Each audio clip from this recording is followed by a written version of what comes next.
How do you take care of your voice, your very most important tool that you have for communication? Hello everyone, my name is Tila Raja and I run Speak for Life and I'm a speech therapist. Alright, let's get on to our topic for today.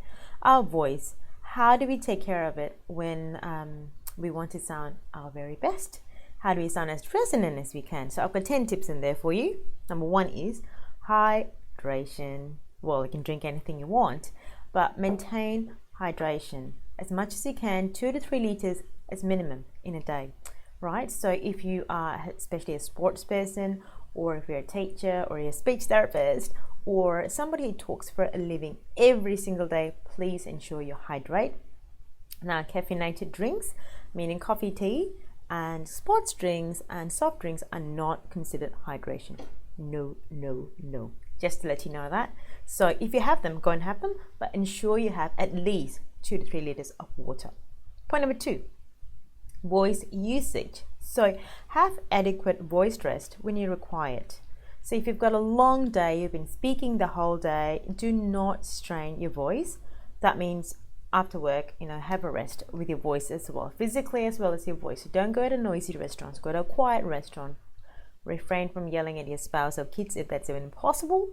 And do not talk on the phone when you're driving, even if it's a Bluetooth or a hands-free or anything. Talking in the car is underrated, or is it overrated? Well, the meaning behind it is do not talk in the car if you are having a very bad voice day or you're exhausted, because it taxes your voice a fair bit. Number 3, throat clearing. This is what I mean. So if you have the urge to clear your throat, that actually hurt, I'm going to have a drink. So if you have an urge to clear your throat, what you have to do is have sips of water as much as you can, or you can have a dry swallow before you go on, because when you have to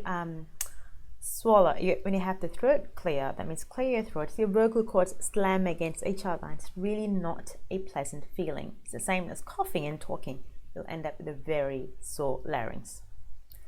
Number 4 is amplify. So if you are required to talk in a situation and you have about 20 to 30 people, that's okay, just about maximum, I reckon. If it's a huge open space, beyond 20 to 30 people, please use amplification. Be nice to your voice. It will be nice to you. Okay. Medication, number 5. Just be aware of what medications you're on. Lozenges, the ones you get from your pharmacist any day, are horrendous for drying your throat out. So if you feel like you've got a tickle in your throat or something, resist the urge to go and grab lozenges, because they're not the best for your throat. Cold and flu tablets also dry up your throat a fair bit. So if you have to have them, just be aware that your vocal quality won't be as best as it normally is. So you want to be very careful of that. Hydrate yourself if you can. Number 6, just like how you and I would warm up, I hope, before you go on a marathon, you have to warm up before you have a whole day of speaking. Or if you've got a day of speaking and you haven't talked for the whole, you haven't presented for some time, warm up your voice. It's essential. Makes a difference between a really choppy speaker like this or a nice, fluent, resonant speaker. Okay, bear that in mind. I'll talk about warm-ups in the next video. So, of course, point number 7, the most obvious, no drinking and smoking before you present. And, if you've got a whole day of presentations, please refrain from smoking and drinking until maybe after the whole presentation's over. A nice hydrated larynx will give you a very lovely speech. Number 8, adequate sleep. Now, I cannot stress how important sleep is to everyone in all health matters, right? Especially for your voice. Now, if you've got a crappy day, maybe you sleep 6 hours normally. I sleep about 6 to 7. So if I get less than that, I feel like my voice has been croaking the whole day. So voice rest, voice hygiene, that's what we call it. It's very important. So ensure you sleep uninterrupted, 6 hours, 8 hours, whatever your time is, but ensure you have a good night's rest before you have a whole speaking day.